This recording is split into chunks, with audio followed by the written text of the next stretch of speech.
Olá e seja bem-vindo ao Paulo Figueiredo Show. E vocês devem estar acostumados a assistir no Show da Manhã do Fio Diário, quando eu participo do programa, sempre um pequeno quebra-pau, uma discussão que se alonga entre a Adrilles Jorge e eu.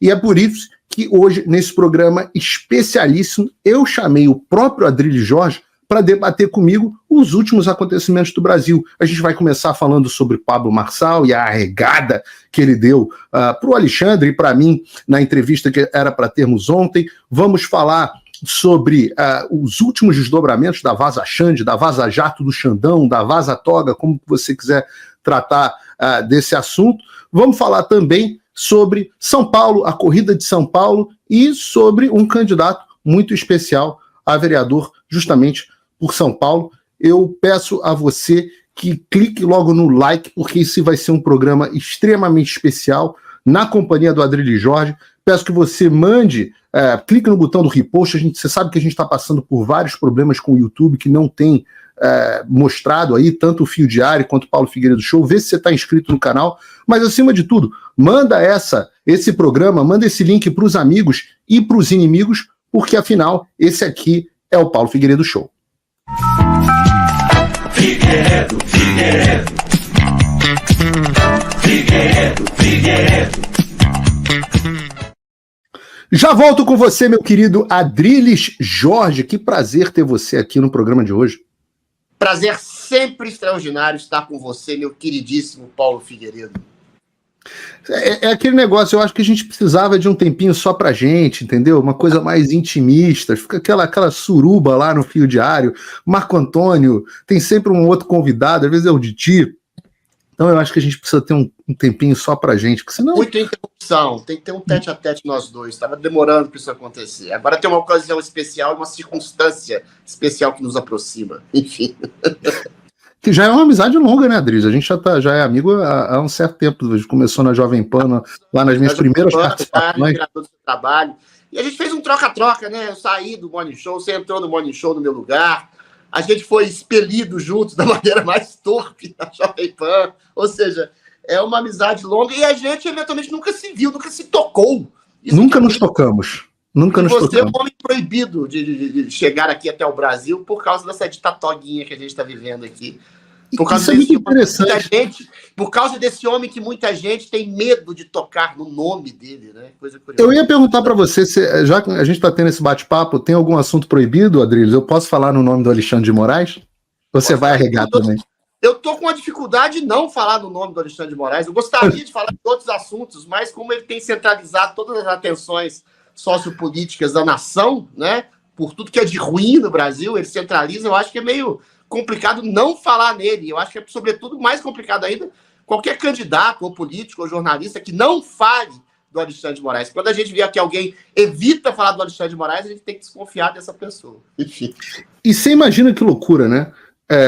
Eu sou o sujeito que fala do Alexandre de Moraes em todos os programas, que exorta os nossos políticos e os nossos jornalistas a terem coragem para falar sobre o Alexandre de Moraes, e quando chega o momento de eu fazer uma entrevista com um candidato importante à Prefeitura de São Paulo, que se posiciona como nome da direita em São Paulo, o verdadeiro nome da direita em São Paulo, o sujeito vira para mim e fala, não, só não pode falar de Alexandre de Moraes. Aí eu tenho duas alternativas, ou me suicido a minha integridade jornalística, ou eu sofro as consequências do cancelamento da entrevista, né?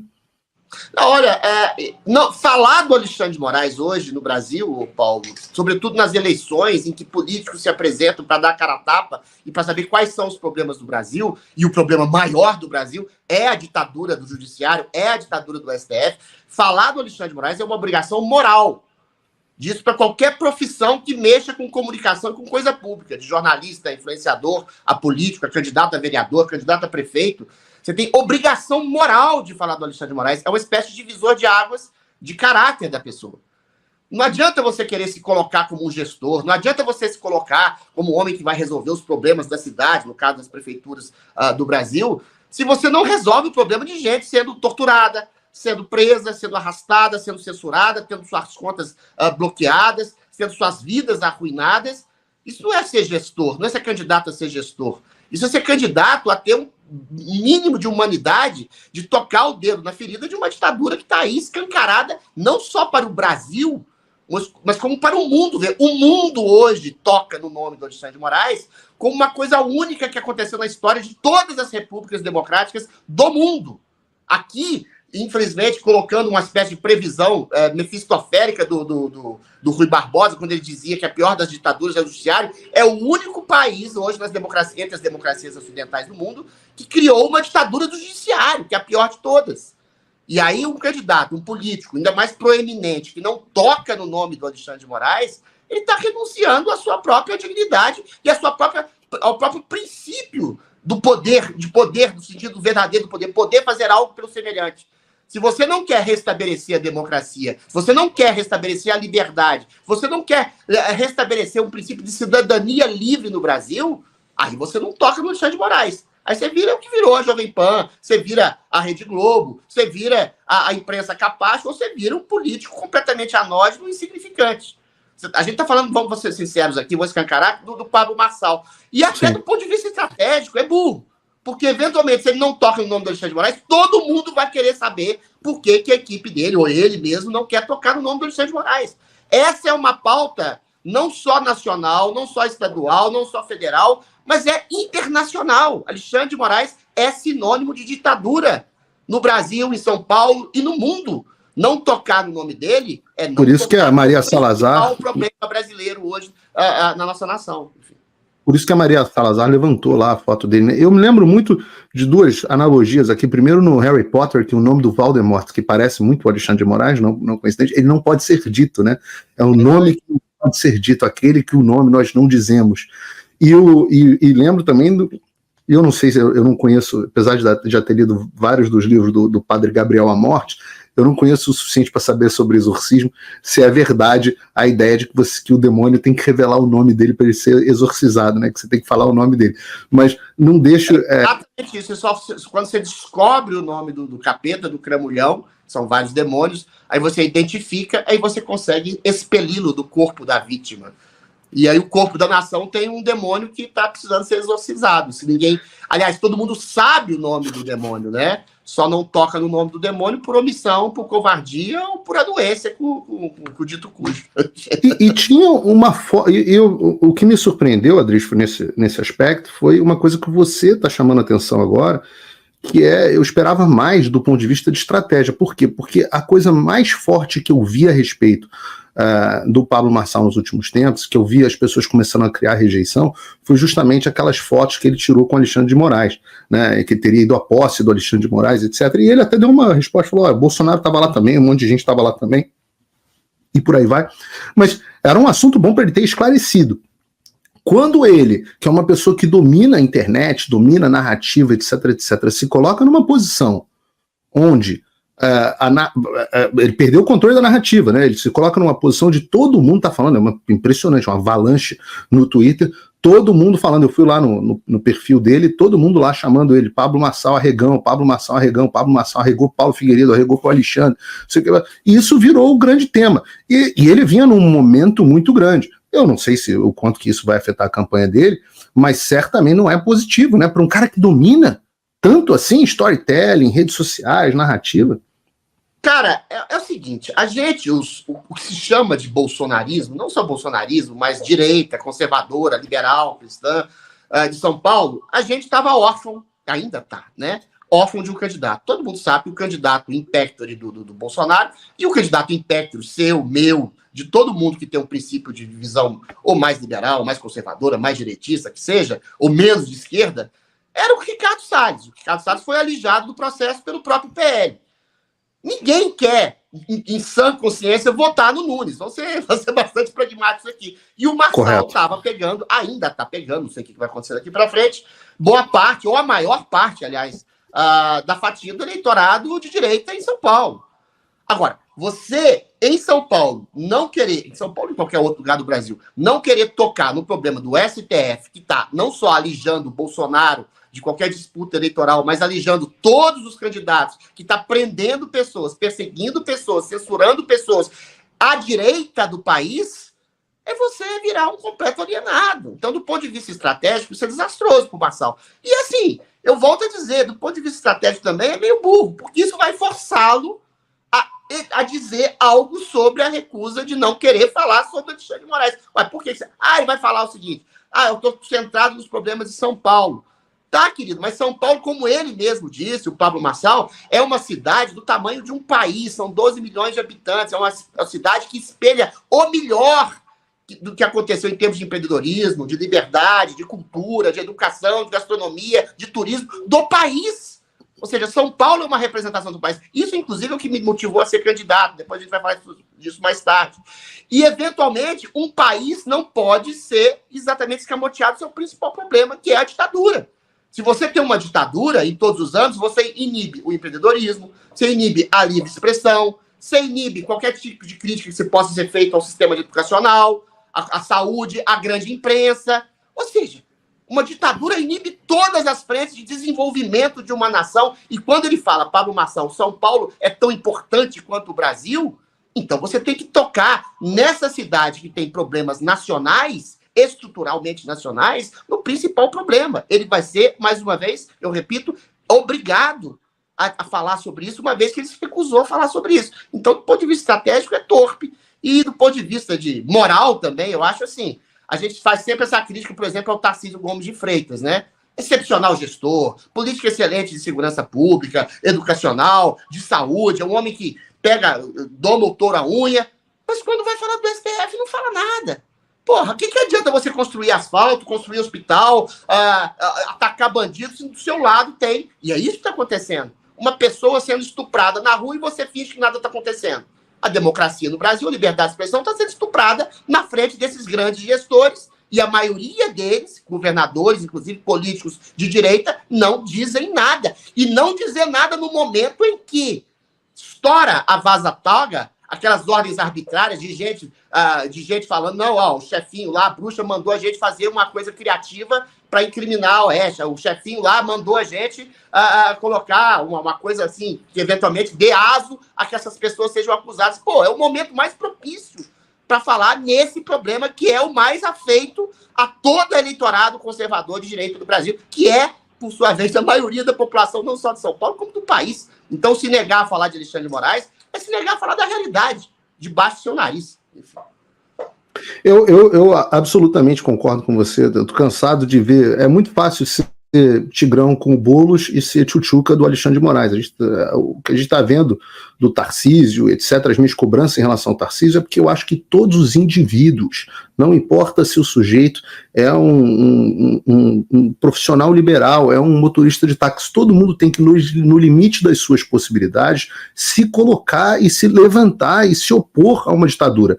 Quando a pessoa se coloca, e o Solzhenitsyn, né, fala tanto sobre isso, sobre como a União Soviética só se tornou a União Soviética por conta do comportamento individual, não foram só os tiranos, foram aqueles que foram coniventes com os tiranos também. E eu vejo numa pessoa tão poderosa, cheia de riquezas e etc., como o Pablo Marçal fazer uma coisa dessa, eu confesso para você que é, sem dúvida nenhuma, uma decepção muito grande. Eu cobro isso das pessoas, não adianta, você e eu, a gente cobra do Bolsonaro uma postura, né, por conta da liderança que ele tem, e muitas vezes as cobranças são duras, e aí quando chega agora na hora do Pablo Marçal, realmente foi um banho de água fria, porque eu tinha real curiosidade de saber se ele era um oportunista ou se ele era ou se ele é realmente alguém que represente um futuro para um espectro de político da direita no Brasil. Então, eu queria muito perguntar a ele sobre várias coisas, perguntar a posição dele sobre temas como aborto, arma, drogas, urna eletrônica. Queria perguntar para ele sobre a posição dele, claro, em relação ao que está acontecendo agora com a Vaza Jato do Xandão. Queria perguntar para ele sobre o Bolsonaro, porque ele muitas vezes leva o eleitor ao erro, dando a impressão de que o Bolsonaro apoia ele. Queria perguntar sobre essa história do Bolsonaro ter dito para ele que a eleição ia cair no colo dele. Queria ter perguntado para ele sobre um monte de coisa, inclusive o que ele imaginava para São Paulo e como é que ele imaginava que ia ter, qual a relação que ele esperava ter com o governador Tarcísio, que pelo que eu sei, pelo que eu apurei, também não vai muito com a cara dele, não.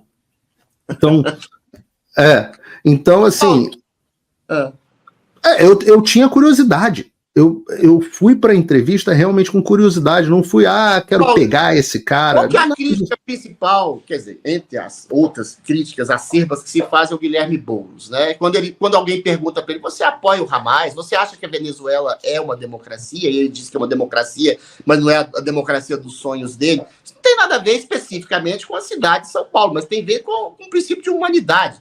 Se um sujeito endossa e apoia uma tirania, uma ditadura, como Boulos apoia, desde a Revolução Russa lá, do Stalin, chegando até passando pela simpatia que ele tem pelo Hamas, que ele não consegue disfarçar, até a simpatia que ele dizia até ontem que a democracia era venezuelana, e continua a dizer hoje até hoje. Que tipo de homem é esse que quer ocupar a maior cidade no poder da América Latina, dizendo que apoia uma ditadura que mata e tortura pessoas? É um crápula, é um mau caráter. Então, assim, quando você pergunta para alguém sobre Alexandre de Moraes, você está perguntando sobre a própria humanidade dele. Agora, quando é um líder de Estado, um candidato a uma liderança de Estado, e ela se recusa a falar, você fica com a pulga atrás da orelha.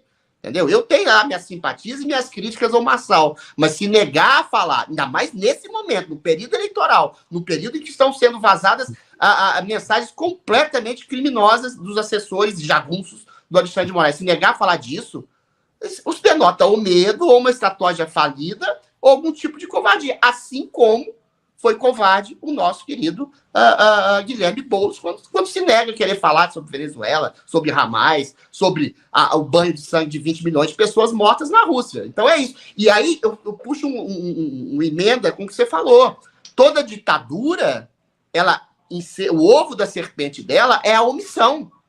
Porque é muito simples. Na Rússia, no Brasil, tem centenas de milhões de pessoas. Se você tem meia dúzia lá ocupando o Estado e querendo fazer uma coisa ditatorial, é só você ter uma insurreição civil. E uma insurreição civil promovida por líderes de Estado, por jornalistas, por influenciadores, por políticos, que não deixem essa ditadura crescer. É o que não necessariamente armada, né?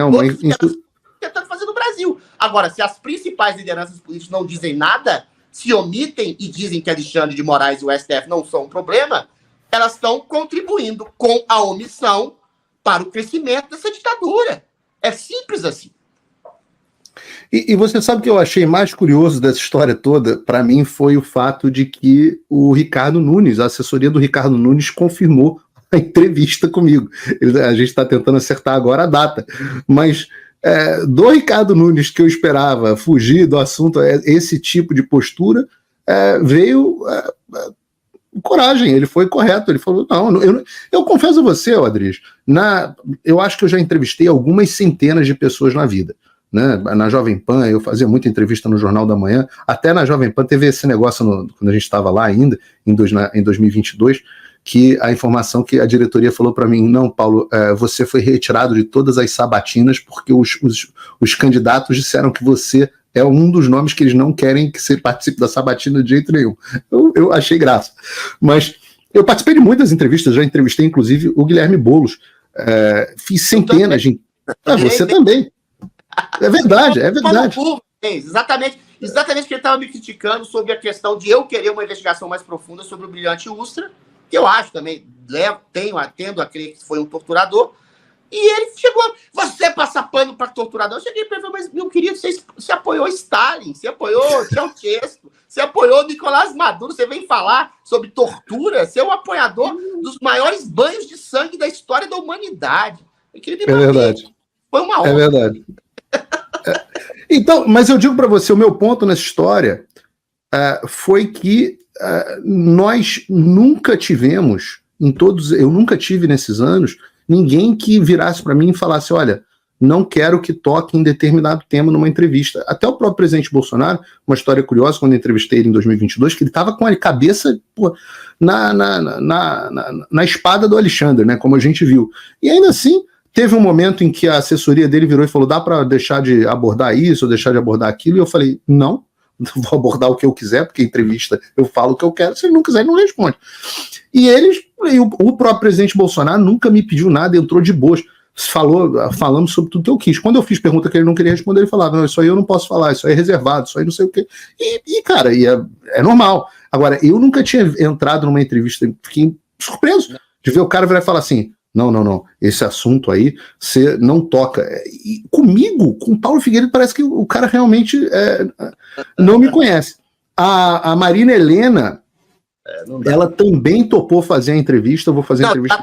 Ela apoia ostensivamente o impeachment do Alexandre de Moraes. Homem público, pessoa pública que não fala em assuntos públicos e coloca censura, a gente tem que desconfiar. Então, eventualmente, tem que tocar no assunto público mais grave, que é o Alexandre de Moraes. Isso é absurdo. Eu vou entrevistar a Marina Helena na próxima quarta-feira, às 3 horas da tarde, ao vivo aqui no programa. Mas, Adriles, diga.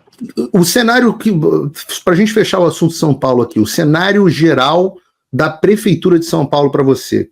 A gente tem as últimas pesquisas mostrando quase que um empate técnico entre o Nunes, que deu uma caída boa, saiu uma pesquisa agora ontem da Atlas mostrando que o Pablo Marçal subiu 5 pontos e o Nunes caiu. Eles ainda não estão exatamente em empate técnico, mas estão ali se encostando, e o Boulos em primeiro lugar. Então a gente vai ter um segundo turno. Caiu também, isso aí. Caiu também. Então a gente vai ter um segundo turno que vai ser Boulos versus um dos dois candidatos, que, ao que tudo indica, vão ser o Nunes ou o Marçal. O que você enxerga disso? É um trio, né? Primeiro, são os 3 candidatos que vão para o segundo turno, eventualmente 2 desses 3, o Boulos, o Boulos caindo, o Boulos exatamente derretendo, exatamente esse tipo de crítica, muito em parte, inclusive, da crítica ostensiva do próprio Marçal, que percebeu, aí a parte virtuosa, entre aspas, do Marçal, com todas as críticas que eu tenho a ele, que percebeu que hoje a política se transformou num entretenimento. Não quer dizer que seja um entretenimento vazio, tá? Porque o que você vai debater com Guilherme Boulos? Tá? É um homem que apoia tiranos, que apoia assassinos, que apoia governos que não deram certo, que apoia censura, que apoia prisão indevida. É um homem que não deveria estar na cena política. É um homem, para mim, deveria estar na cadeia. É um invasor de propriedade privada, é um homem que já foi para a cadeia por delitos, por óbvios delitos. E, assim, é um mise-en-scène completamente patético deixar que o Guilherme Boulos, tudo bem, pela democracia você pode deixar, mas a presença dele é um assinte à democracia. O Nunes é um fede nem cheira, é um candidato de centro-esquerda que eventualmente foi abraçado pelo PL por questiúnculas completamente de assuntos políticos no sentido menor do termo, e aí é um cara que é o continuador da obra do Bruno Covas. Bruno Covas é aquele que fechou, enfim, com todo o respeito que eu tenho à morte, à família dele, o cara que fechava comércio, o cara que impediu o avanço de São Paulo, entendeu? Então a gente está muito mal de candidato. O Marçal surge nesse negócio como uma incógnita. É um grande empreendedor, é um homem, um self-made man, que fez um sucesso extraordinário, com prós e contras em relação à personalidade dele, mas é um homem que fez fortuna e está querendo colocar a habilidade dele de empreendedor, de gestor público da maior cidade da nação. Independente das questões megalomaníacas, das opiniões singulares que ele tenha, eu até tenho ainda até uma simpatia por ele, dependendo do que ele vai dizer sobre as questões nacionais também, entendeu? Agora, eu acho, tende, nesse momento, a ter um segundo turno entre Boulos e Marçal, porque o Marçal, nesse momento, não sei o que vai acontecer daqui por diante, ele está tendendo, se você pegar a pesquisa a fundo, a pegar votos à direita e à esquerda. Ele tem essa virtude, entre aspas, de avançar para além da bolha bolsonarista. Se você pega os meandros da pesquisa, ele pegou votos, inclusive, do Guilherme Boulos. Você tem um eleitorado brasileiro, paulista também, que não é sectário ideológico, não parte dessa dicotomia, dessa polarização entre direita e esquerda, que vai mais pela personalidade, vai mais pelo jeitão do candidato. Não estou dizendo que isso é bom nem mal, mas o Marçal pega. Ele não faz apenas um discurso conservador, ele se coloca como conservador. É conservador pelo Nomute, igual eu e você, o Paulo Figueiredo. Não, eu acho até que ele é mais, tá? Eu acho que a gente tem uma veia mais liberal do que ele. Ele fala de questões morais, mas ele fala que o povo de São Paulo quer coisas objetivas, quer pautas objetivas, quer emprego, quer empreendedorismo, quer educação, saúde, segurança de qualidade, né? Que eventualmente não tem dado. Eu acho um absurdo, por exemplo, o cara querer ser candidato à reeleição com uma Cracolândia, que tem consumo de drogas, violência, marginalidade a céu aberto. É um desastre. Não adianta falar que o Nunes falou que foi um bom prefeito, porque não foi. Entendeu? Posso até votar nele contra o Boulos no eventual segundo turno. Mas eu não vou fazer campanha. Inclusive, falei com o meu próprio partido, não vou fazer campanha ostensiva para um candidato que eu acho que não é. Primeiro, não era da minha preferência, não queria que ele fosse candidato, entre aspas, da direita, e que não fez uma boa gestão. Um homem que deixa o centro da cidade, a margem da sociedade, totalmente degradada, entendeu? Um homem que deixa serviços como saúde, educação, totalmente precarizados na cidade, eu não vou mentir para mim e para o eleitorado também, uma vez que eu sou candidato também, que ele fez uma boa gestão. Então, é claro que eu vou votar nele contra o Boulos, mas contra o Boulos eu voto até em Satanás, entendeu? Boulos é a personificação do mal e da decadência absoluta da história política de São Paulo e do país. Então, assim, eu acho que o Marçal desponta furando essa bolha, mas o nosso querido Pablo Marçal, a gente volta ao primeiro assunto, ele tem que priorizar certos assuntos nacionais, porque essa eleição, o Paulo Figueiredo, eu volto a dizer, e eu falo como candidato a vereador também, ela tem que ser, não é que ela vai ser, ela tem que ser nacionalizada. Desde o candidato a vereador lá em Muzambinho, lá em Quixeramobim, até o candidato a prefeito em São Paulo, tem que falar de problemas nacionais. Que o Brasil está na margem não, já está no abismo da ditadura. Ele tem chances de sair dessa ditadura, e a gente pode falar do 7 de setembro, da manifestação do impeachment do Alexandre de Moraes, se houver uma reunião de líderes políticos, de líderes públicos, pastor evangélico, de lideranças, de pessoas, de influenciadores, de jornalistas, contra esse princípio de ditadura. Essa é a principal pauta do país, né? E o Marçal, que eu estou dizendo, fazendo essa análise conjuntural da eleição nesse momento, que desponta exatamente como um outsider, inclusive com essa vantagem até sobre o Bolsonaro, para além da direita e da esquerda, aglutinando votos não ideológicos, se negar a falar disso é um erro fatal. Então eu volto à primeira pauta, inclusive.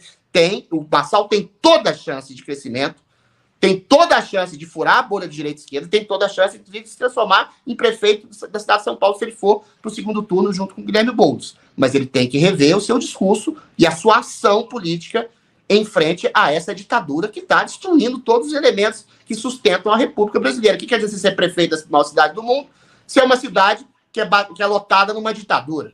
Entendeu? Aí é a mesma crítica que se faz ao Boulos. Você tem que ser prefeito de Caracas, que é a simpatia, que é o país ditatorial com o qual você simpatiza. Enfim. Eu quero voltar a esse assunto com você, Adriles, mas eu quero falar bastante agora, fazer um apanhadão geral para o público sobre a Vaza Jato do Xandão, Vaza Xande, Vaza Toga, o nome que você quiser. Mas antes, eu quero dar um recado para você que está em casa. O Adriles, que nem eu, ele tem uma veia mais liberal, mais forte, e a gente acredita na liberdade do indivíduo para tomar as decisões que ele quiser. Uma dessas liberdades que é fundamental é a tua liberdade de apostar. E aqui nos Estados Unidos tem cassino, que do lado tem o Hard Rock, Las Vegas é uma cidade espetacular. A aposta faz parte, as pessoas apostam, faz parte da natureza humana. Você pode fazer isso de forma responsável ou pode fazer isso de forma ruim. O único problema é que dessas plataformas todas online de aposta, algumas estão na mão dos grandes grupos de mídia, da Rede Globo, dos canais de televisão, e acabam financiando esses grupos. Ou pior ainda, alguns estão na mão de outro tipo de organização criminosa, né? Porque esses grupos de mídia também são um tipo de organização criminosa, mas são até piores, fazem lavagem de dinheiro para o tráfico de drogas, para jogo do bicho, para o que quer que seja.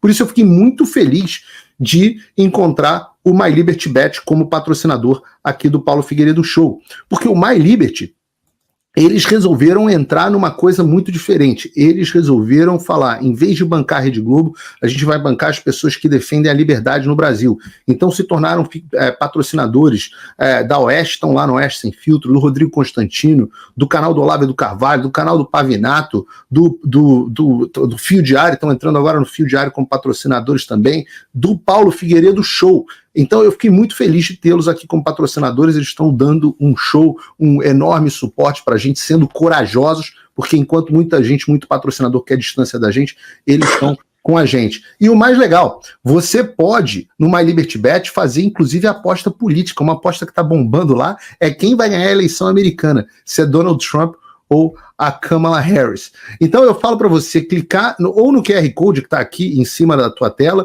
ou no link da descrição, para você fazer o seu cadastro. Você vai ter um bônus de até R$500, se eu não me engano, para você fazer apostas que não sejam, não é jogo de tigrinho, etc., aposta esportiva, e se você fizer o cadastro, parece que na próxima 1 hora. Então eu recomendo a você que, em vez de ficar apostando nessas outras empresas dos grandes grupos de mídia, se você for fazer uma aposta, eu falo 2 coisas. Escolha o My Liberty Bet e faça a sua aposta sempre com responsabilidade. Gaste seu dinheiro com responsabilidade, controle o seu orçamento, trate como uma diversão e não como algo central na sua vida. Mas clica aqui nesse QR Code e tem também o link na descrição. Adriles, falando com você agora sobre a Vaza Jato do Xandão, a Vaza Xande, Vaza Toga. Eu acho que a gente está num momento, a gente está agora fechando a segunda semana das denúncias, né? As denúncias começaram na terça-feira da semana passada, a gente agora nessa quinta está na segunda semana de denúncias. Eu queria que você, de repente, usasse o teu poder de síntese único para fazer um apanhado geral para a audiência do que mais te chocou até agora, do que você achou de mais relevante e qual o estado no qual a gente se encontra. Às vezes o jornalista faz uma análise pressupondo uma certa complexidade de dados, né, nas conversas, para estabelecer uma ambiguidade latente. Esse assunto é muito simples. O que você teve? Você teve um juiz instruindo assistentes a produzirem provas contra desafetos políticos. Acabou. Numa frase, se é que você quer que eu seja sintético, você resume isso tudo. Quando você tem um assistente dizendo: não, a gente não achou nada ali na Revista Oeste, só matéria de jornal, críticas eventuais, mas nada de absolutamente antidemocrático. Aí o outro cara chega e fala: olha, use a sua criatividade. Você sabe como é que é o nosso chefe. Use a sua criatividade para quê? Imagina um procurador, um juiz dizendo: use a criatividade para criar um crime que o outro diz que não encontrou. Aí tem outros exemplos assim, pavorosos. O cara fala assim: não, tem um pastor lá, o Sácer, mas ele não falou nada nem de urna. Quer dizer, e se falasse algo de urna, Paulo Figueiredo... Qual seria o problema, né? Qual o problema de falar de urna? Você pode falar de urna, da careca do Alexandre de Moraes, do processo eleitoral, falar que tem censura no Brasil, falar que o TSE foi parcial, foi o que eu falei, que eu fui censurado. Você fala que tem censura no Brasil, você é censurado. Retiraram meu Twitter durante 6 meses também. Exato. E eventualmente isso é democracia. Aí o cara ainda completa. A gente não achou nada como esse cara. Só falou do STF. Mas o Alexandre de Moraes colocou ele lá. E aí o cara ainda fala: olha, mas politicamente pegar um pastor evangélico, será que é bom? Isso, assim, é flagrantemente, é ostensivamente criminoso. Isso é para ter um escândalo nacional que envolvesse toda a OAB, todos os juristas, todos os advogados, todos os procuradores, todos os juízes do país. Isso é um juiz usando a máquina do Estado, a máquina da Justiça Eleitoral, a máquina do STF, a máquina da Justiça Suprema para perseguir pessoas. E aí a gente chega até o final, que é hoje. O que aconteceu? O que vai acontecer? Vai ser instaurado um processo que a polícia vai investigar quem vazou as mensagens. É a mesma coisa de que, sei lá, na Segunda Guerra Mundial se instaurasse um processo para saber quem vazou o segredo do Holocausto que matou 6 milhões de judeus. Você está de brincadeira comigo. Entendeu? Jornalismo é retirar do poder aquilo que os poderosos não querem dizer, não querem confessar nem para si mesmos. A gente tem o problema do Brasil, que você tem uma máquina de justiça que está querendo incriminar pessoas e que se coloca eles como a justiça personificada, a democracia personificada. É um bando de Luís XVI dizendo: l'État c'est moi. O Estado sou eu, a justiça sou eu. Agora, isso era para ter, volto a dizer, uma insurreição civil orquestrada, legítima, política, que uniria todos, entre a esquerda, entre a direita, porque o Glenn Greenwald é um homem de esquerda, né?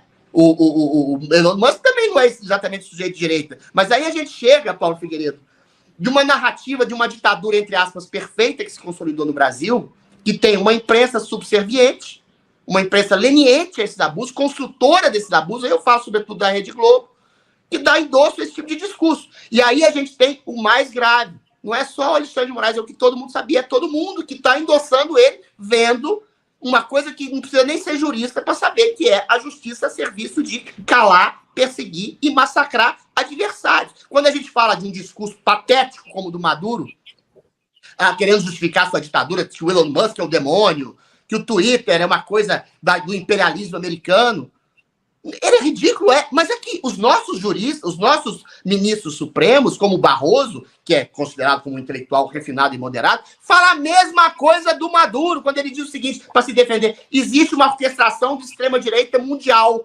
contra a soberania democrática brasileira. Isso é ridículo. Isso é a mesma coisa que o Nicolás Maduro. Que é? O Glenn Greenwald é um cara de esquerda? é um cara de direita, de extrema-direita, que quer acabar com a democracia brasileira. O Elon Musk é um cara de extrema-direita que quer acabar com a democracia brasileira. A Folha de São Paulo... O Globo News fala isso abertamente. Também acusa de maneira incisiva. A Folha de São Paulo está incorrendo em fake news. Tá a mesma coisa das redes sociais. Ou seja, ele deu o poder para a Folha de São Paulo falar o que ela quiser, enquanto ela fosse servir a ditadura que ele implementou, ele, Alexandre de Moraes e os demais do STF. Agora ele está ameaçando até a grande mídia. Ao nível da megalomania dessa gente. O nível da loucura dessa gente, dizendo que tem uma... Loucura não. Capciosidade, aliás. Capciosidade sem caráter. Dizendo que tem uma orquestração mundial de extrema-direita que envolve desde a Folha de São Paulo ao Elon Musk, ao David Agape, ao Glenn Greenwald, todo mundo aí de esquerda, que é uma articulação da extrema-direita mundial contra a soberania nacional do Brasil. Aqui, Barroso é Maduro. Aqui, Alexandre de Moraes é Maduro. Aqui, os próprios ministros mudinhos do Bolsonaro são Maduro. Pela covardia, pela omissão, operação ou pelo discurso canafobético. Existe uma perseguição hoje desvendada e clara, absolutamente clara, contra você, contra mim, contra o Constantino, contra o Augusto Nunes, contra o Fiuza, contra todos os jornalistas que algum dia ousaram criticar o sistema eleitoral, as urnas, a vacina, os ministros, qualquer coisa. É uma ditadura escancarada. E quem passa pano, ou quem relativiza, ou quem até faz uma crítica amena, está anuindo para essa ditadura. Simples assim. Estou tentando aqui na minha mente, me ajuda a fazer uma recapitulação, porque a gente começou tendo as primeiras reportagens basicamente mais centradas no Constantino e em mim, onde ele diz que tem que, chega num dado momento e fala inclusive que tem que achar alguma coisa sobre mim, basta uma ou duas coisas, mesmo que não tenha nada de eu defendendo o golpe, vai em cima, abre o Constantino, abre a investigação em cima do Constantino com base num post onde ele questiona o William Bonner, que é o único print que a gente tem. Tem a frase, né? A frase que ficou marcada quando ele cismou, o ministro cismou, né? Falando de mim, do Constantino, e quando ele cisma é uma desgraça.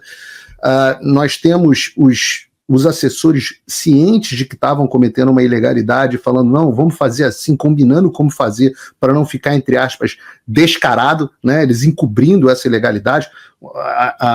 Talvez a ilegalidade central aqui seja o fato de que o Alexandre estivesse escolhendo alvos jornalistas que ele quisesse calar, e como o judiciário é um poder que precisa ser provocado, ele criou uma estrutura dentro de um outro poder que foi o TSE, controlada por ele mesmo, que fazia a provocação nos moldes que ele queria, onde o Alexandre, inclusive, assume o papel que eu ainda não tinha visto ele assumir. Ele é o provocador e ele é o perito, porque num dado momento ele vira, vocês querem que eu faça o laudo? Agora eu falei, caramba, o Alexandre faz laudo, perito judiciário também, esse cara é promotor, juiz, vítima, acusador, é o diabo, e também é perito judicial. Eu quero Paulo Figueiredo, eu quero Constantino, você se vire. A investigação tem que ser espontânea, não é o juiz que tem que falar, vai atrás desse aqui. É tudo equivocado, é tudo absolutamente demoníaco nesse negócio. Daí eles dizem, depois dessa resposta, vem a ideia de que eles dão aquela resposta, aquela sessão, vem uma nota do Alexandre, depois vem aquela sessão no plenário combinada ali, que eles combinaram num jantar no aniversário da esposa do Gilmar Mendes, onde eles dizem, não, uma questão procedimental, normal, tudo está nos autos, tudo está na PGR, etc, etc. Aí vem as notícias de que, a respeito da Oeste, né? Vem a Oeste, use a criatividade. Só encontrei em matérias jornalísticas. Use a criatividade. Só depois... essa frase já era para derrubar todo o sistema de justiça brasileiro supremo. Só essa. Só essa, mas a coisa ainda vai piorando. A gente tem nos outros dias notícias de que o Alexandre estava usando o sistema da Polícia Civil porque o cara do gabinete dele tinha um amigo na Polícia de São Paulo que acessava informações que só eram possíveis com ordem judicial, de forma informal, até do cara que fez obra na casa do Alexandre, ou seja, coisas que demoliram a ideia de que era tudo feito sobre pessoas que já estavam sendo investigadas, com ordens dentro do processo, etc, etc. Foi demolido, que é, inclusive, o mais curioso, foi tentar ver a imprensa defendendo isso, a mesma imprensa que criticava a tal da ABIN paralela, que fazia muito menos que isso.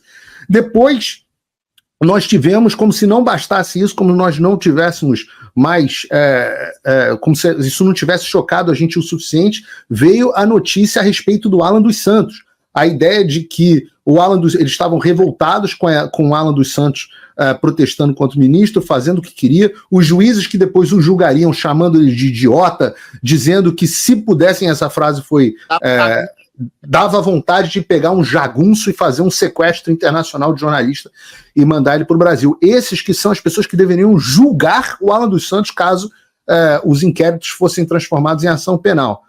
Foi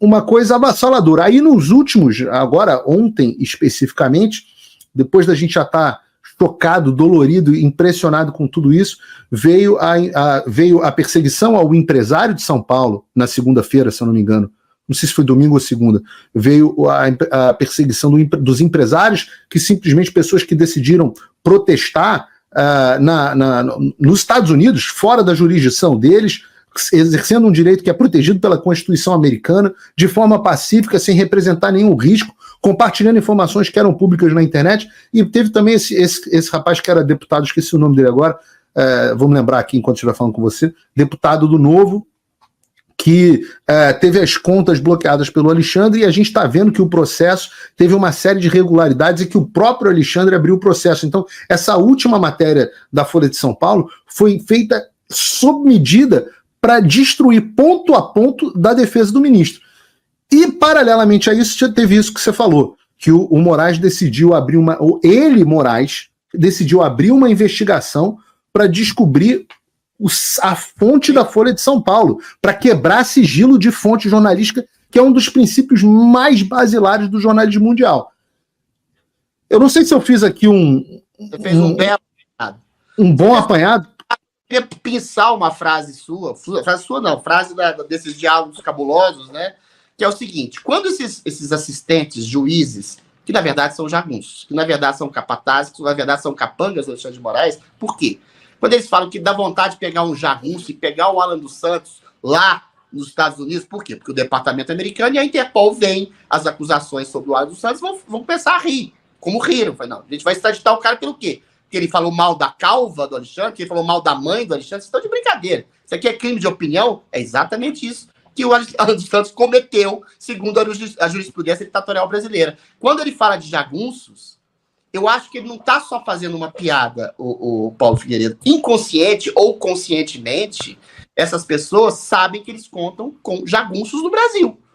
Aí eu falo uma coisa que até algumas pessoas falam, cuidado quando você fala, policial federal, policial civil, policial de qualquer ordem, que obedece ordem para prender senhora de 70 anos, condenada a 17 anos, para colocar tornozeleira numa mulher que tem que fazer um tratamento de câncer, e o Alexandre de Moraes se nega a isso, e joga um homem na cadeia doente, diabético, para morrer ao relento, morrer lá na cadeia, sendo que a PGR, inclusive, queria tirá-lo, estou falando do Clédiston.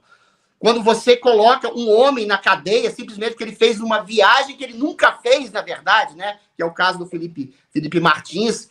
Esses policiais se comportam, infelizmente, como jagunços. Você está falando mal da instituição da Polícia Federal? Não. Estou falando mal de alguns policiais que foram, infelizmente, cooptados. Eles têm família, eles têm salários, mas estão sendo cooptados a agirem como jagunços.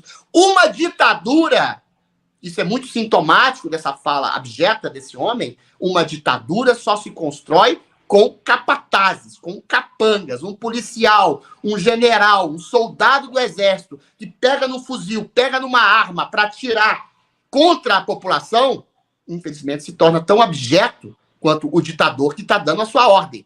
E por que eu estou dizendo isso? A gente falou que aludiu ao nazismo, tem aquele livro famoso da Hannah Arendt, Eichmann em Jerusalém, que ela fala do Eichmann, que era um burocrata, que era um homem que fazia o quê? Colocava judeus nos vagões de trem para ir para Auschwitz, para ir para campos de concentração para morrerem. E em defesa dele, ele falou, eu simplesmente cumpria ordens. Se houvesse no Brasil uma consciência real de democracia, policiais, jornalistas, pessoas, subordinados, esses mesmos juízes canalhas que obedeceram às ordens para fazer uma procuração criativa de crimes que não existiam, não agiriam como jagunços do Alexandre de Moraes. O Alexandre de Moraes conseguiu convencer a estrutura do judiciário e a estrutura, boa parte da estrutura da Polícia Federal, para agir como jagunço. E aí é a soberba e a megalomania do juiz, do autocrata, do carrasco, na verdade, travestido de juiz, que diz, a gente tem jagunço, a gente manda nisso aqui. A justiça somos nós. Então é por isso que eles falam exatamente isso. Porque eles têm total, absoluta consciência da impunidade que eles têm tido, pelo menos até o momento. Eles estão tentando se reagrupar. Eu tenho visto bastante conversas entre eles. Teve o famoso almoço que eles fizeram lá com os presidentes dos poderes todos nessa semana. Né, Paulo? Pô, é negociata política, porque eles sabem que o negócio da emenda PIX lá ia dar problema para o STF, que a gente sabe que o Congresso Nacional tem interesses escusos, não é? Ia dar, não. Tá dando, né? Mas há uma tentativa de rearrumação, há uma tentativa até de acordo, né? Eu publiquei no Paulo Figueiredo Show, acho que de terça-feira, uma notícia da CNN, de uma repórter importante da CNN que cobre o judiciário, dizendo que eles já tinham concordado em encerrar os inquéritos. Isso me parece já ser meio consensual. Já estão partindo para uma negociação. Prender a mim? Eu tenho medo disso, porra. O que é encerrar o inquérito? É anular ou acelerar o processo? O que você acha que eles vão fazer, que eles fariam nesse sentido? Eu acho que eles vão mandar para a PGR, que vai, em minha opinião, neste momento, com a situação atual, é que eles mandariam para a PGR transformar, que é o rito normal, né? Para a PGR escolher se quer ou não transformar em denúncia, e aí denunciar as pessoas. E aí vira a seguinte discussão, né? Se a PGR vai denunciar todo mundo no STF, mesmo quem não tem foro, ou vai distribuir para as instâncias inferiores, justamente para tirar um pouco da pressão do Supremo Tribunal Federal. Eu acho uma coisa interessante, uma conquista que parece que a gente está caminhando para essa direção. Mas eu ainda vejo muitos veículos de mídia, Adriles, que ainda fazem defesa do ministro. As defesas foram para o espaço do ponto de vista agora lógico, né? Não faz mais nenhum sentido. Não sei nem o que o Reinaldo Azevedo deve estar fazendo agora para justificar o que o ministro disse que a Folha completamente demoliu. Interesse em atacar a eleição brasileira. É nesse nível que eles estão, enfim. Mas ele já disse, mas o que eu quero dizer é o seguinte: num primeiro momento ainda houve ali um ou dois que tentaram fazer uma articulação de defesa seguindo a linha do que o ministro e os outros, do que o Alexandre e os outros ministros do Supremo Tribunal Federal tinham dito. Esse troço foi para o espaço e a imprensa meio que está começando a adotar meio que o modelo Jovem Pan, que a Jovem Pan nem toca no assunto, finge que não existe, é igual o Pablo Marçal, finge que não existe um Alexandre de Moraes no mundo e o Brasil está funcionando normalmente. É uma coisa meio quase que, eu ia dizer de autista, pessoal autista ia ficar chateado comigo. O que nem a Globo teve coragem de fazer, que é não tocar na Vaza Jato, na Vaza Toga, que foi colocada pelo Nem a Globo, até a Globo noticiou. É verdade. É isso. É impressionante. Que coisa horrorosa. Por isso que a audiência essa desgraça completa. Mas o meu ponto nessa história é, agora a gente chegou num momento, especificamente com essas revelações de ontem, e com essa abertura do ministro de um inquérito para descobrir sigilo de fonte, onde é quase que uma guerra declarada à Folha de São Paulo. E nesse lado eu fico curioso se os jornalistas que são quando são jornalistas de esquerda, né? Para os jornalistas de direita, dane-se, eu, Constantino, não sei o que, você, né? Eles querem que a gente morra no inferno, arda no mármore do inferno. Mas quando atinge um deles, ninguém solta a mão de ninguém, geralmente, né? Há um corporativismo muito grande. O que você acha que vai acontecer? Você acha que eles vão servir ao corporativismo primeiro ou acha que eles vão servir ao Alexandre? Porque o Alexandre parece que ele não entende que tem freios, né? Os freios estão sendo colocados pelos outros. Ele, de um modo geral... Essa, a mídia? Perdão? Por que você chama de eles? Você está falando da mídia, os jornalistas mesmo? As empresas de comunicação? A quem as empresas de comunicação o que elas vão fazer? Vão defender a si mesmos e o sigilo de imprensa, ou eles vão defender o Alexandre? Porque os dois se tornou meio impossível. Há uma cisão. A Globo é um caso à parte, só que é um caso à parte que é a maior empresa de comunicação do país que fala dezenas de milhões de brasileiros. A Globo ajudou a construir esse sistema, esse regime ditatorial que está aí. Então, eu acho que ela tem dissidentes. Dissidentes, assim, também anuíram com esse processo, tá? Porque sim, claro. A própria Folha de São Paulo. Erval Pereira ou outros jornalistas não perceberam o que estava acontecendo em 2022 e até antes, entendeu? Foram anuentes. Hoje, por causa exatamente disso que você falou, que chega a ser um discurso ilógico, chega a ser um discurso tapafúrdio, que é o que a Daniela Lima faz, que é o que o André Trigueiro faz, que é o que o Otávio Guedes faz, que essas pessoas não têm mais a menor credibilidade para qualquer pessoa que tem um mínimo de tutano, um mínimo de cérebro na sua cachola, entendeu? Essas continuam anuindo para o sistema, dizendo que o Elon Musk está querendo interferir na eleição, que o Alexandre de Moraes foi a salvaguarda da democracia, que não houve nada de errado. Aliás, eles repetem um discurso, né, do próprio STF. Não houve nada demais com o rito. Eles fogem do assunto. Não é um problema de rito, que foi exatamente anulado também, como no caso da Lava Jato, né?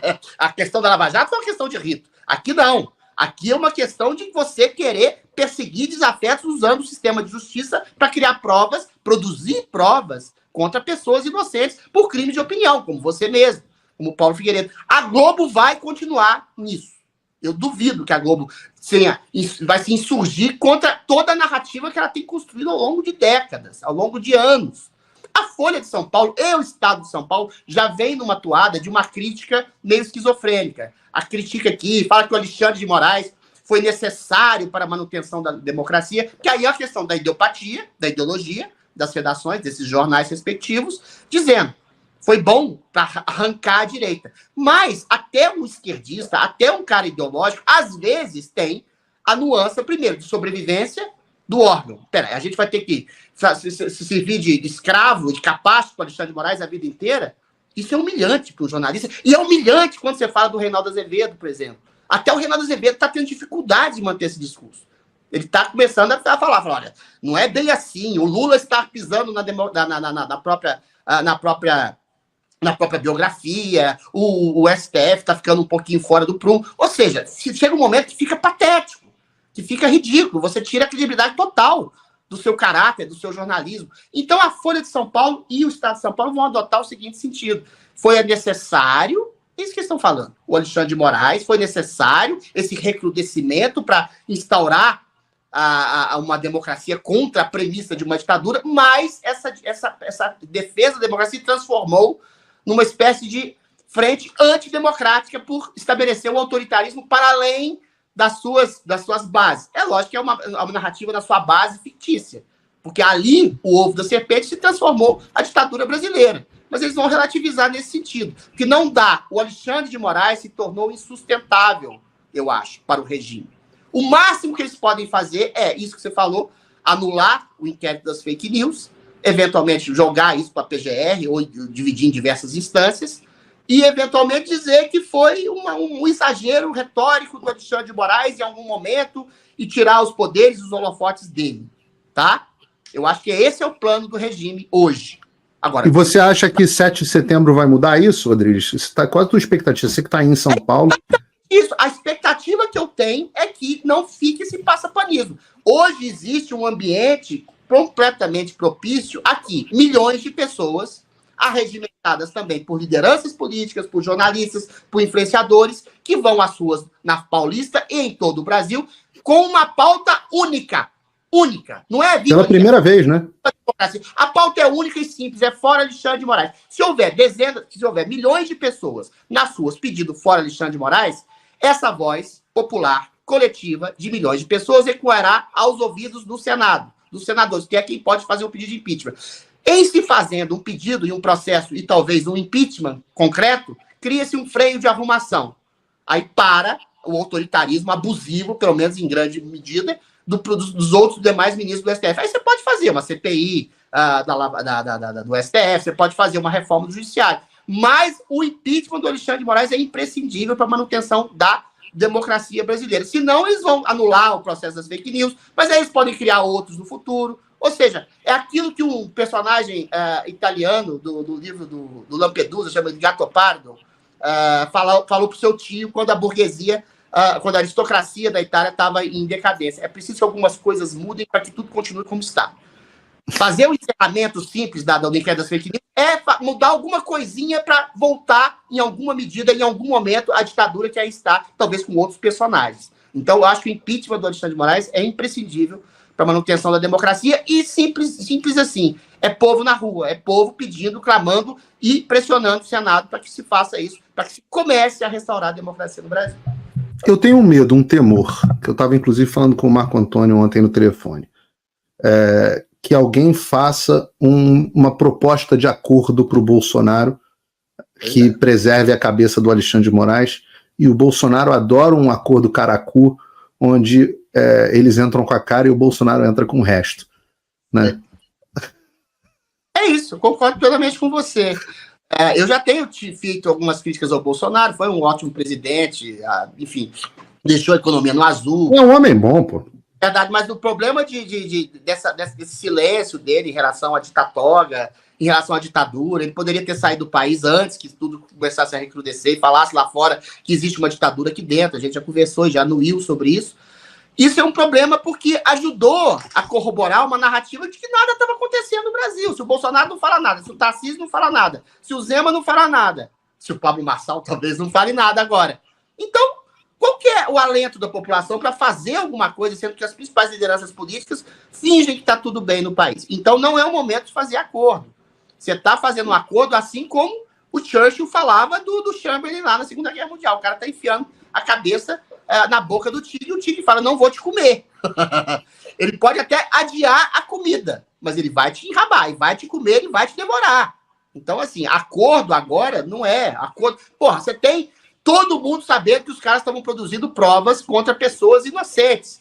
A gente sempre briga, né, o Paulo Figueiredo? E eu continuo no meu ponto de vista, que você fala que foi mais ou menos parecido com a Lava Jato. Não foi. A Lava Jato tem um pequeno diferença em relação à Vaza Toga.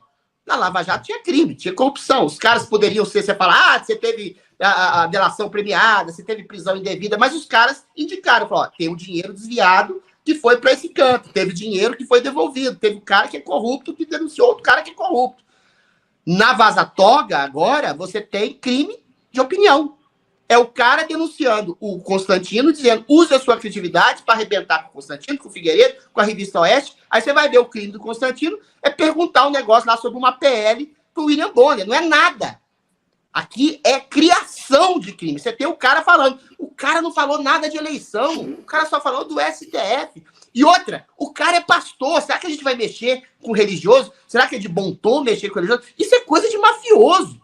O cara quer criar um crime contra um pastor evangélico que faz um cálculo político. Não. Vamos pegar o Constantino, o Sol, o Adriles, o Paulo Figueiredo. Não vamos mexer com um pastor evangélico, não. Vamos criar os criminosos que a gente está. Isso é de um escândalo. Isso é para derrubar uma república, Paulo Figueiredo.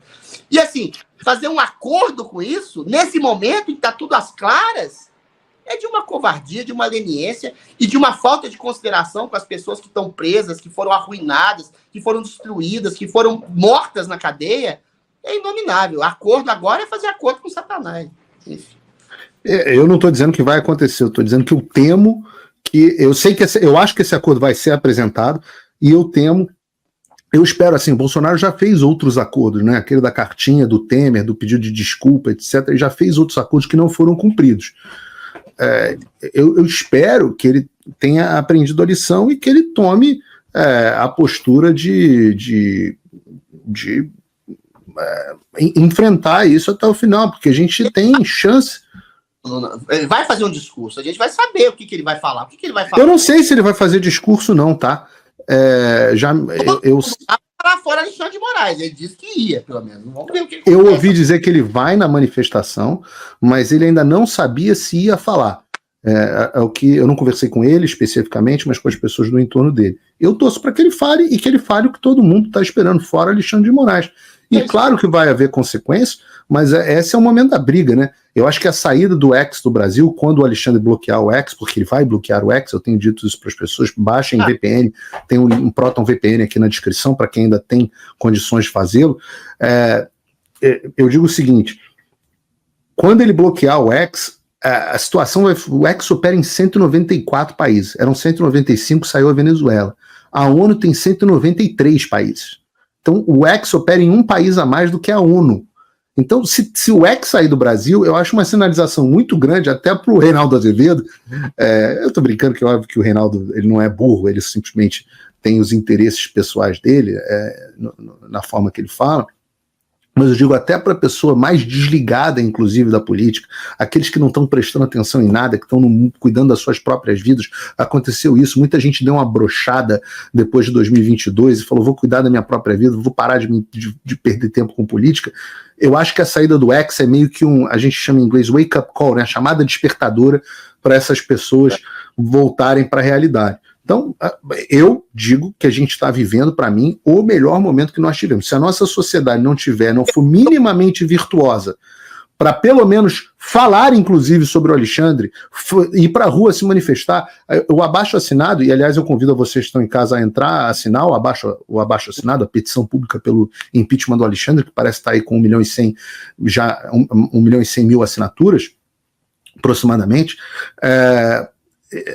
Mas eu vi gente que estava com medo de assinar a petição. Eu falo assim, caraca, você tem medo de botar o seu nome com 1 milhão e 100 mil pessoas já botando desde... O que você acha que vai acontecer?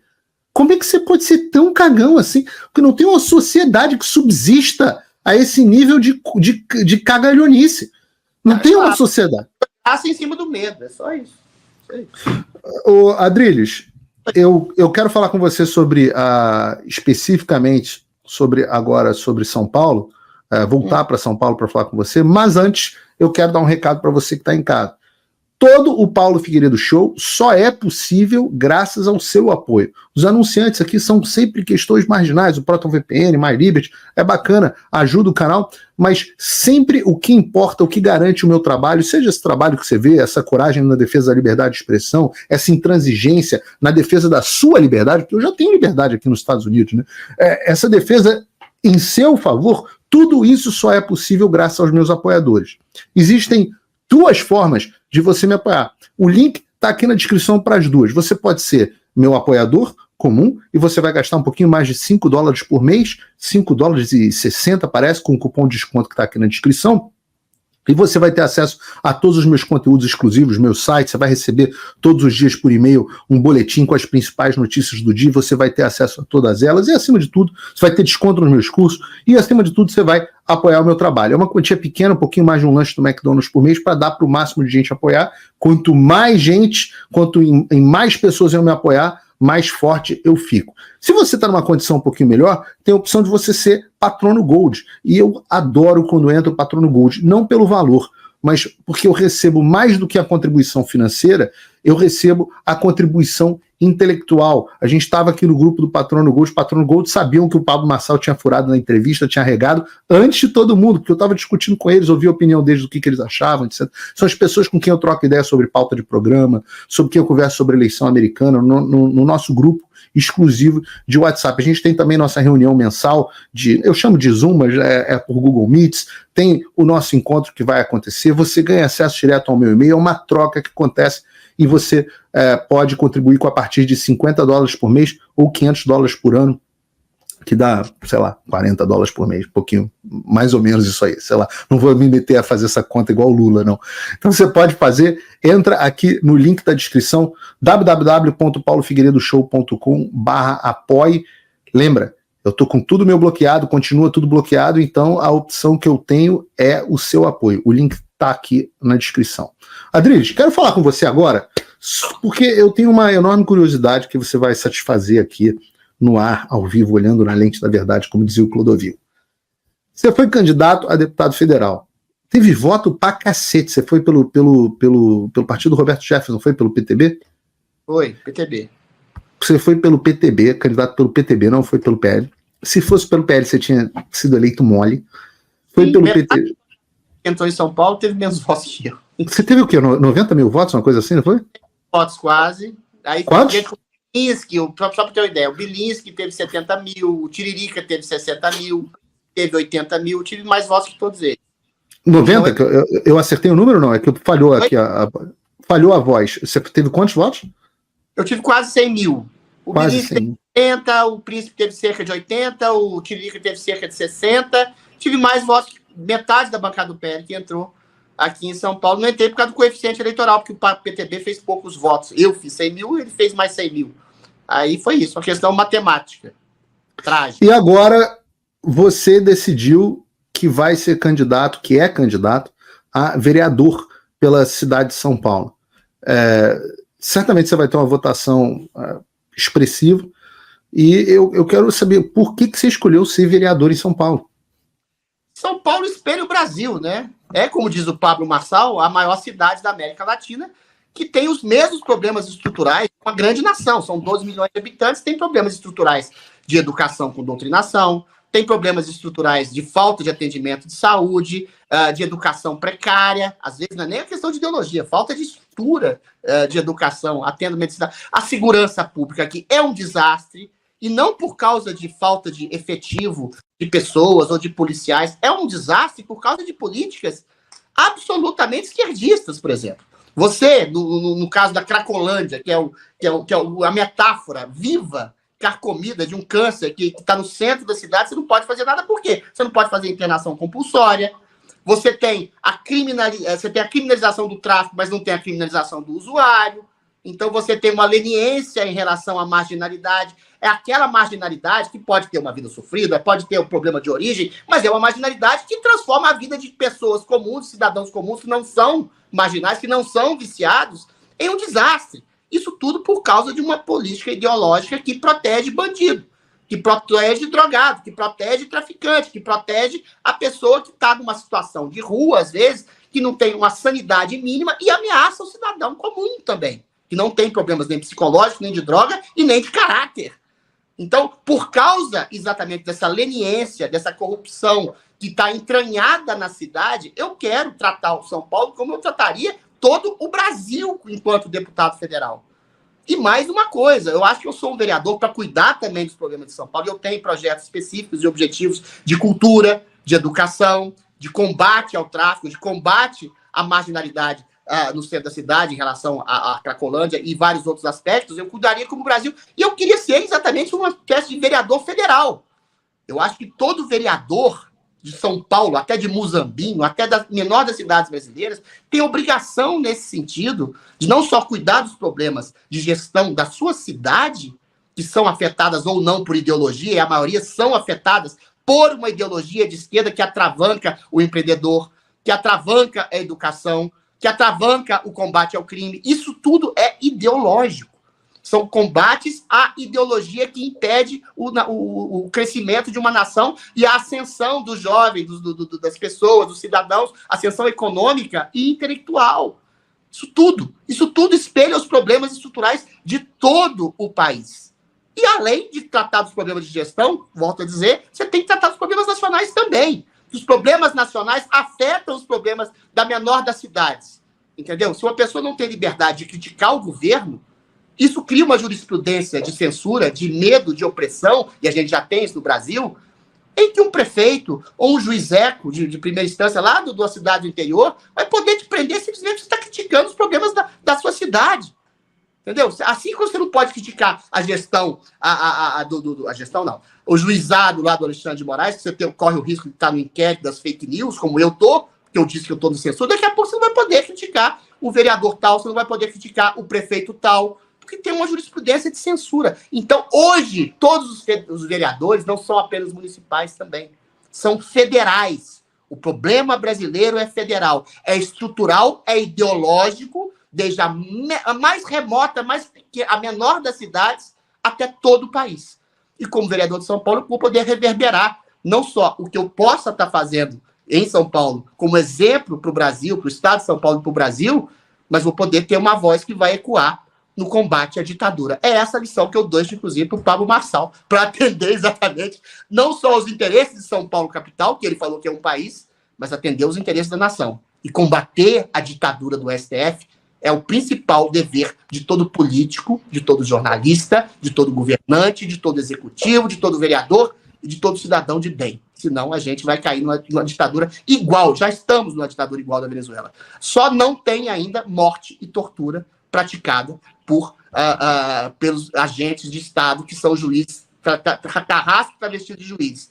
Mas já tem muito jagunço, inclusive jagunço pela omissão. Olha, Adriles, eu vou ficar muito feliz de você. Eu tenho certeza que você vai ser eleito. Acho que as pessoas que estão acompanhando aí as pessoas em São Paulo, devem considerar o Adriles como uma opção, pessoa que eu já conheço há muito tempo. Aliás, vocês conhecem também, apesar de eu nunca ter estado pessoalmente com o Adriles, converso muito com ele.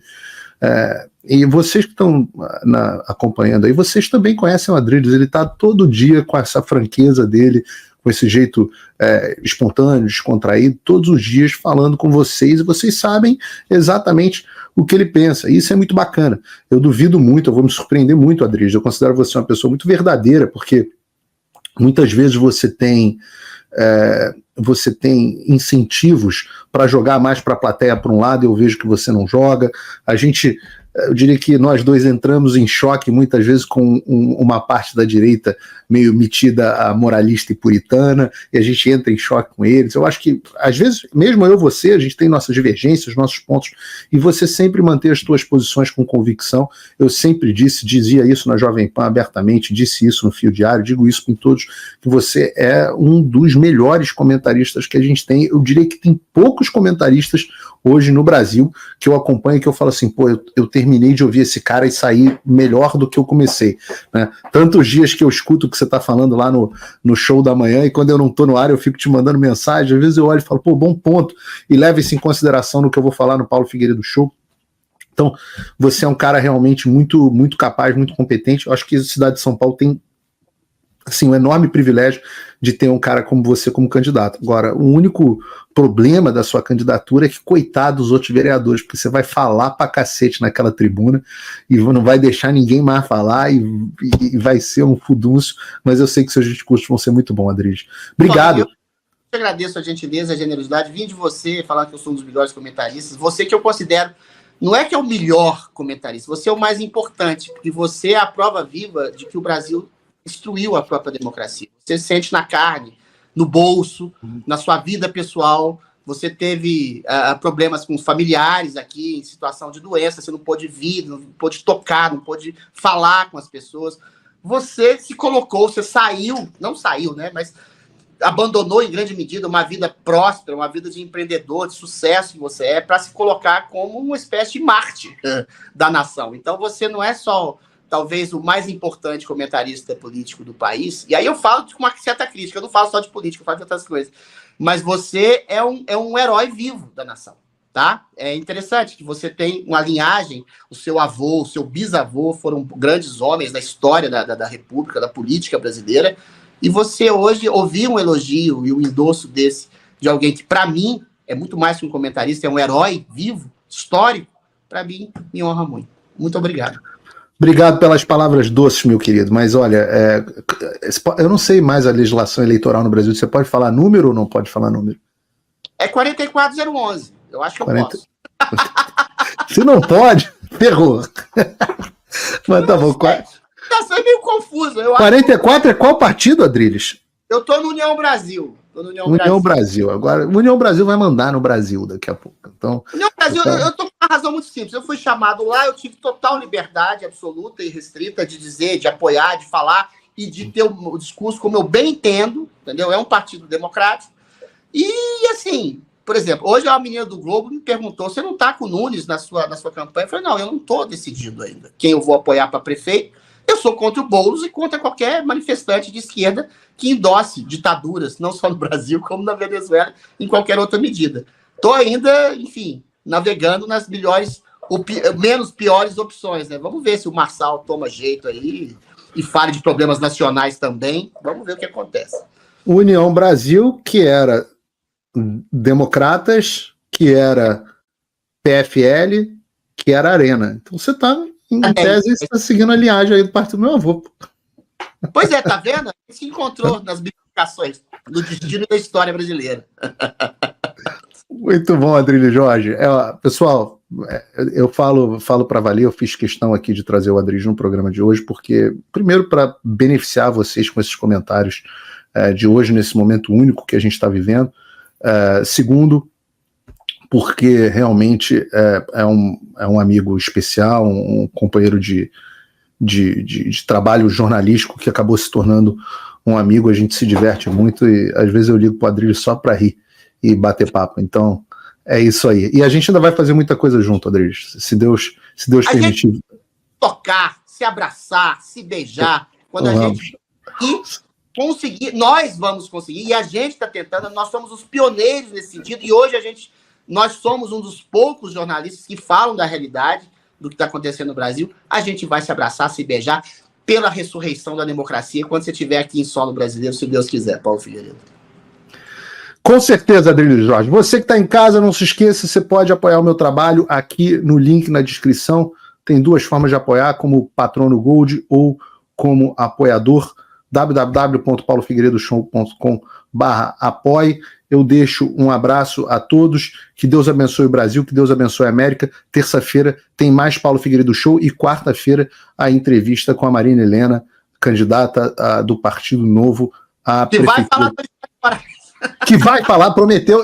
Engraçado, eu virei para ela e falei assim, mas não tem negócio de assunto que eu não posso falar não, né? Fiquei traumatizado. Ela falou assim, não, Deus me livre, fala do que quiser. Eu falei, vou falar do Alexandre de Moraes. Não, pode falar do Alexandre de Moraes. Eu falei, bom, que bom. Não fiquei maluco. As pessoas ainda concedem entrevista. Agora estou esperando a resposta do Ramagem, que foi convidado muita gente. Paulo Figueiredo, por que você não apoia o Ramagem? Eu falei, não, você não apoia o Ramagem porque você é amigo do Eduardo Paes? Eu falo assim, não, as duas coisas são verdades. Eu sou amigo do Eduardo Paes, que eu trabalhei com ele, ele era de direita, ele foi o primeiro cara que me deu oportunidade na política, me ensinou muita coisa e eu tenho gratidão por ele, apesar de pensar hoje completamente diferente, porque ele mudou de posição, não porque eu mudei, eu sou no mesmo lugar, né? Apesar de pensar totalmente diferente do que ele pensa hoje, ter horror a esse apoio que ele dá ao Lula, que deu a Sérgio Cabral e por aí por diante, mas e ainda digo, meu voto no Rio de Janeiro seria, se eu tivesse condições de estar no Rio de Janeiro para votar, seria do Ramagem, não seria do Eduardo Paes. Ramagem também é meu amigo. Mas o Ramagem simplesmente falou que ia me ligar. Eu falei, vamos fazer uma entrevista? Ele, vou te ligar para a gente conversar. Eu falei, não, só o Ramagem, nem me liga para falar que não quer falar de Alexandre de Moraes, não. Melhor fugir da entrevista antes de começar. Essa porra de eu não quero falar de Alexandre de Moraes, isso aí não funciona nem para os amigos. Pauta. É isso mesmo. Valeu, Adriles. Até provavelmente semana que vem a gente vai fazer o show da manhã junto. Um abraço. Tchau, tchau. Figueiredo.